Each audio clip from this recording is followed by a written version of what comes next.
Pessoal, então, continuando, né?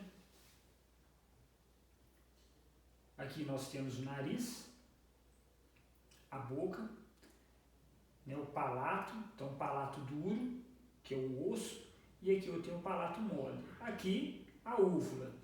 Então, só recapitulando, a faringe, que é todo esse órgão aqui, ó, ele comunica com o nariz, comunica com a boca e comunica também com o ouvido, nessa região aqui.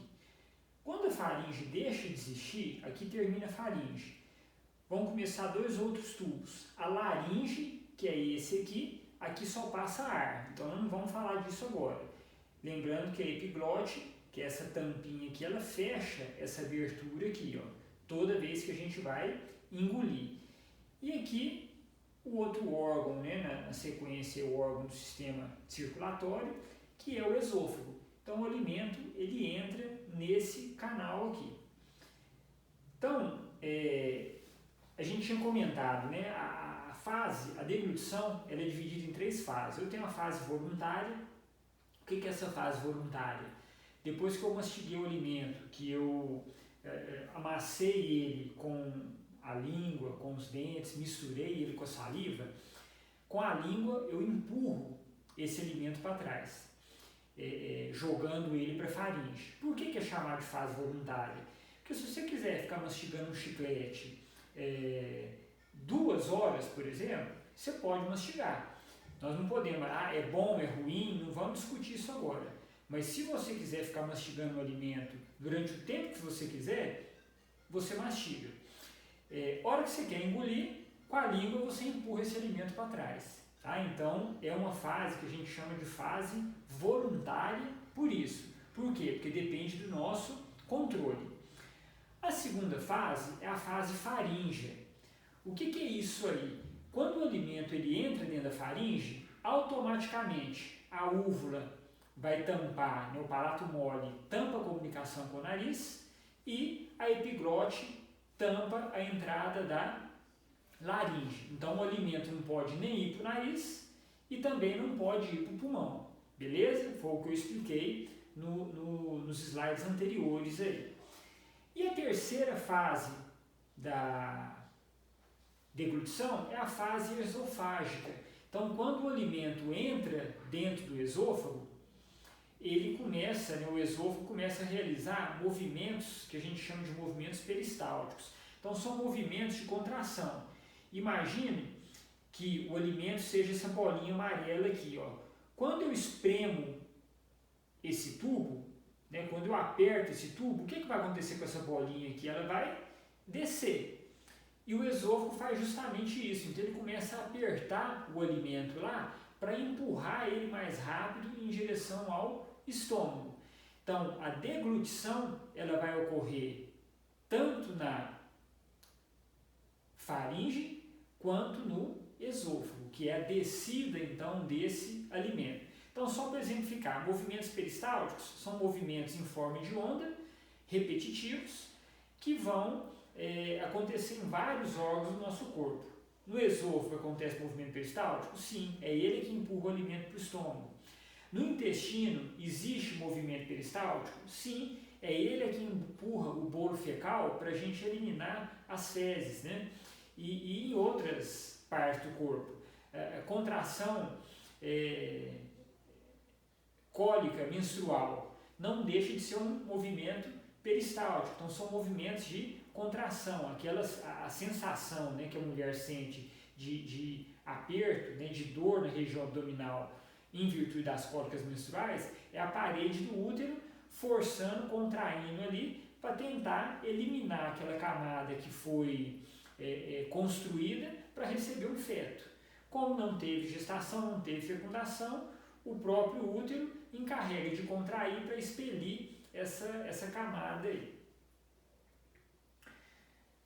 O estômago. Né? O estômago vamos dizer, é o mais conhecido do sistema, o órgão mais conhecido do sistema digestório. Então todo mundo fala, sistema digestório serve para digerir, o alimento vai para o estômago. Então na verdade é esse órgão em forma de bolsa, né? Muscular também, e que a principal função dele, sem dúvida nenhuma, é digerir. Agora, o alimento quando chega no estômago, ele não chega lá direto, pá, digeriu, vai embora. Não, ele chega no estômago, o estômago começa a armazenar, começa a segurar esse alimento aí. Depois, né, a parede do estômago começa a liberar o suco gástrico. Na verdade, essa liberação do suco gástrico, ela começa até antes. Quando você pensa que vai almoçar, quando você começa a sentir o cheiro da comida, o organismo ele já começa a preparar isso aí, né? Então o organismo, o estômago, ele começa a produzir essa substância antes, propriamente dito, de você engolir. Mas enfim, o alimento lá dentro ele é misturado com esse suco gástrico. Quando o alimento está bastante dissolvido ou digerido, aí sim ele começa a ser liberado em direção ao intestino delgado. O fato é que quem que controla essa liberação do suco gástrico, quem que controla, né, a dilatação dessa parede do estômago é o nosso sistema nervoso central. Então SN ali é sistema nervoso central. É o nosso cérebro que controla isso aí. E à medida que você vai comendo, o estômago vai enchendo, a parede dele vai dilatando, vai esticando, porque está ficando cheio. Essa própria dilatação já manda informação do sistema nervoso central e fala assim, ó, tô cheio, para a fome. Geralmente a pessoa para de sentir fome depois que o estômago dela está cheio. Geralmente, a gente sabe que tem gente que tem o olho maior que a barriga aí, né? E o negócio acaba complicando. Então, às vezes, come até mais do que devia, né? O estômago já está lá, ó, para, chega, não quer mais alimento e a pessoa parece que não entende muito o cérebro dela não, e continua comendo. Outra coisa importante nessa parte aqui, vocês já escutaram falar de que a gente não é bom comer alimento junto com líquido, né? Não beber nada durante a alimentação, enfim, meia hora antes ou meia hora depois. O porquê disso? Porque o líquido do estômago, ele dilata a parede, mas o organismo não reconhece isso como alimento. Então, se você bebe alguma coisa junto com a comida, principalmente se for bebidas com gás, vai ocorrer dilatação desse estômago e você vai comer mais do que o normal. Então, assim, a capacidade dele vai estar extrapolada, vai passar do que ele suporta. E isso sendo feito todos os dias, vai chegar num ponto que o seu estômago dilata de uma forma que ele não volta mais para a posição, para o tamanho que ele era.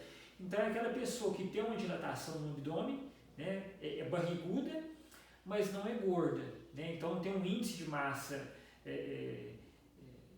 de gordura, né, massa gorda que a gente fala, até pequeno, mas ela é uma pessoa que tem um volume maior na região abdominal.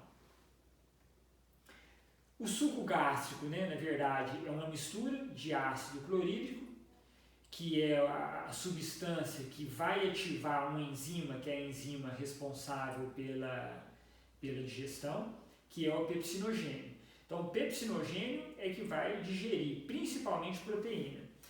A gastrina é um hormônio que estimula a secreção gástrica e a mucina é a proteção que não deixa a parede do nosso estômago ser corroída, mesmo na presença do suco gástrico. Então, imagine o seguinte, pensei que eu vou almoçar, né? Vou almoçar daqui um pouco, vou jantar, enfim, vou comer daqui um pouco. Só de eu pensar na comida, eu já começo a salivar, o meu estômago já começa a preparar uma digestão. Então, esse hormônio, a gastrina, ele é liberado.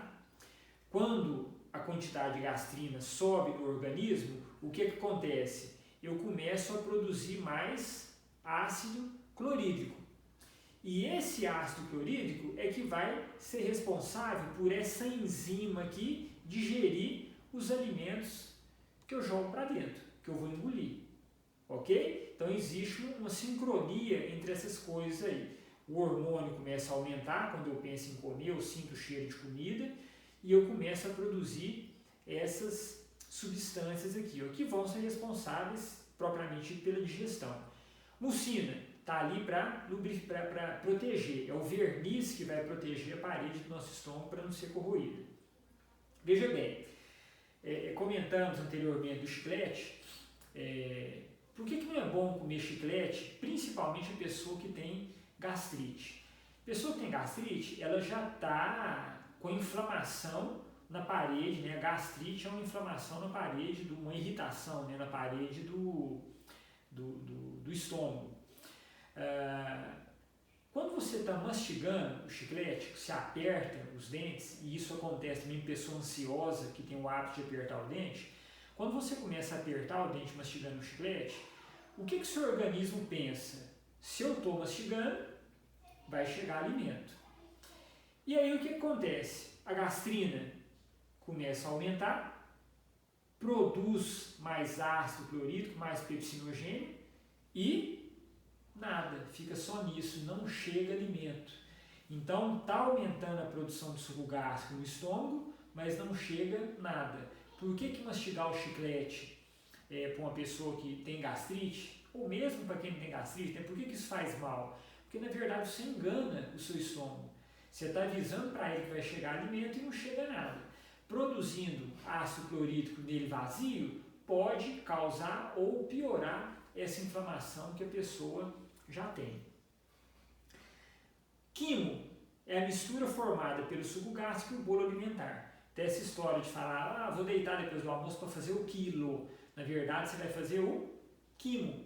Você vai ajudar o estômago a processar essa mistura aí. Então aqui está a imagem, né, de um estômago. Não preocupe com os nomes, tá? Mas o estômago ele tem então esse formato de bolsa, essa curvatura, né? A curvatura dele menor, sempre voltado para o lado direito do nosso corpo. Aqui é onde se liga o esôfago e aqui é onde se liga o intestino delgado, tá? Nessa porção aqui, ó, eu tenho uma válvula, né? Um esfíncter, na verdade, um anelzinho muscular chamado de pilórico. Esse anel muscular, ele é responsável por fechar o estômago, para não deixar o alimento cair diretamente no intestino.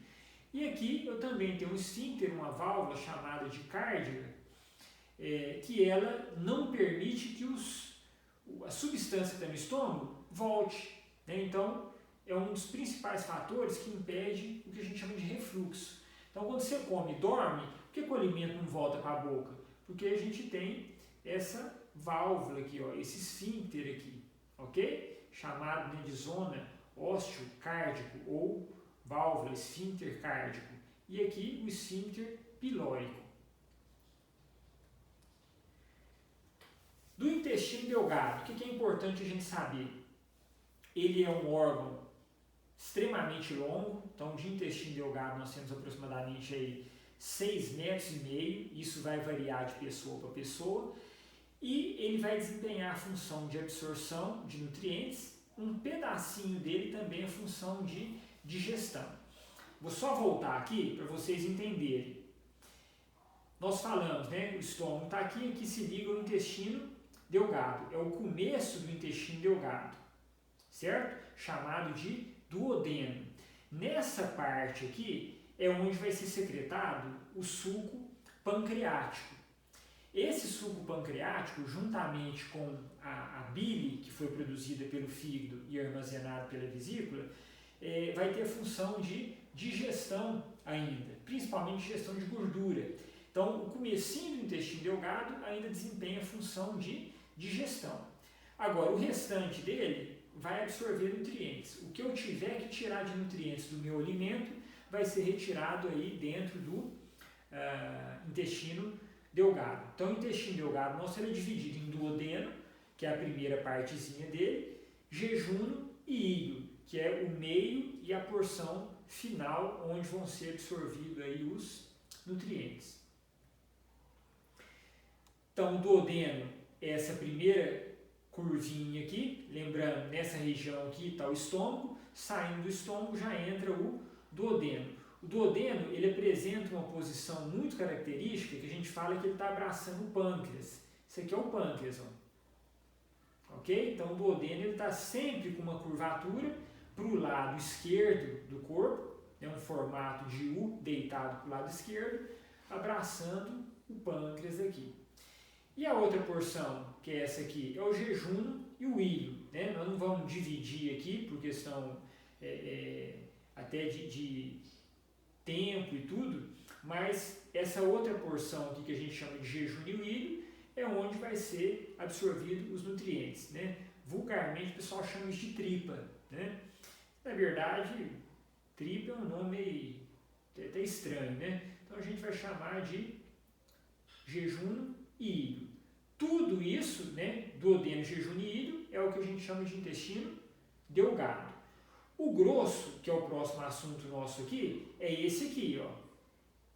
Então esse atravessa, desce, reto e ânus. Esse aqui é o intestino grosso, beleza? Mas por enquanto que a gente está falando, então, intestino delgado, duodeno, jejum e ilho. Aqui depois eu vou colocar isso aqui só por questão de conhecimento mesmo. Vou deixar salvo lá no sistema, né, na aula para vocês imprimirem, mas só falando, né, da importância da bile, né, e do suco pancreático, que vai ter uma função aí, né, enzimática de também digerir gordura, amido, né, que são os carboidratos, e essa digestão ocorre no duodeno, que é a primeira parte do intestino delgado. Intestino grosso é a porção final, né, do nosso canal alimentar. Ele é bem mais curto do que o intestino delgado. Né? O intestino grosso ele tem aproximadamente 1 metro, 1 metro e pouco. O intestino delgado nós vimos que tem 6, né? 6 metros. E ele é responsável aí, então por absorver água e sais minerais. A porção final dele vai ter a função também de armazenar essas fezes, né? Até que elas sejam eliminadas. Então, só a título de curiosidade, né? As fezes elas ficam armazenadas nessa região aqui, ó. Normalmente a gente não tem fezes no reto. Quando a pessoa está com vontade de defecar, né? Esse intestino começa a realizar movimentos peristálticos, começa a espremer e empurrar as fezes para a região do reto. Mas numa situação normal, as fezes, quando começam a ser acumuladas nessa porção aqui. Aqui é o começo do intestino grosso, a gente chama de século. Então, século, cólon ascendente, cólon transverso, cólon descendente, cólon sigmoide, reto e ânus, que é o orifício de saída aí do bolo fecal, das fezes. Nessa primeira porção aqui, ó, no século, eu tenho uma estrutura aqui, ó, lembrando uma tripinha, né, um cordãozinho. Isso aqui é o apêndice vermiforme, né, que não tem função nenhuma no nosso corpo, a não ser infeccionar e dar trabalho para os colegas médicos, né, executar essa remoção aí. Então, quando as fezes, na verdade o que restou, né, do bolo alimentar entra aqui, já é considerado de fezes. Aqui ele apresenta uma consistência mais líquida, né, aquoso na verdade, e à medida que essas fezes vão, vamos dizer, andando, né, locomovendo dentro do intestino delgado, vai absorvendo a água e quando chega nessa porção aqui, geralmente, né, como já absorveu água, as fezes que estavam líquidas de cá, aqui já começa a adquirir uma consistência mais pastosa, né, mais sólida, ok? Então, nesse trajeto dentro do intestino, esse bolo fecal o organismo vai retirando a água do bolo fecal e vai absorvendo, e as fezes automaticamente vão assumindo uma consistência mais sólida. Então aqui, né, só para exemplificar, não preocupe com os nomes, o seco, colo ascendente, colo transverso, colo descendente, sigmoide, reto e ânus. Então só para a gente finalizar aqui, imagina uma situação, nós vamos num restaurante, chega lá e come uma comida estragada. E essa comida estragada dá dor de barriga, que são as cólicas intestinais, e diarreia, que são as fezes líquidas. Acompanhe comigo o raciocínio. Se você come uma coisa estragada, o seu organismo quer ficar muito tempo com isso no corpo? Não. Então, o que o organismo faz? Quero jogar isso mais rápido para fora do meu corpo. O intestino grosso começa a acelerar os movimentos peristálticos, então começa a contrair mais rápido e com mais força. O fato dele contrair mais rápido e mais forte para empurrar esse bolo fecal o mais rápido possível para fora do corpo, isso gera dor. É o que a gente chama de cólica intestinal. Então a dor de barriga que a gente tem, o que é isso? São as contrações do intestino, os movimentos peristálticos do intestino, que estão mais forte, mais acelerado para tentar jogar essa coisa que está fazendo mal para fora do corpo. Quando esse bolo fecal ele é empurrado muito rápido, dá tempo do intestino grosso fazer a função dele, que é absorver água? Não dá tempo, é muito rápido isso. Então as fezes elas saem líquidas, com água. Então por que a gente tem diarreia? Porque não deu tempo do intestino grosso absorver o líquido do bolo fecal. Ok? Então, são as cólicas, que é a dor. A cólica intestinal, ela ocorre em virtude da contração rápida do intestino grosso, dos movimentos peristálticos acelerados. E a diarreia, que são as fezes líquidas. Esse bolo fecal foi empurrado muito rapidamente e não deu tempo do intestino grosso absorver a água e os sais minerais dessas fezes. Ok?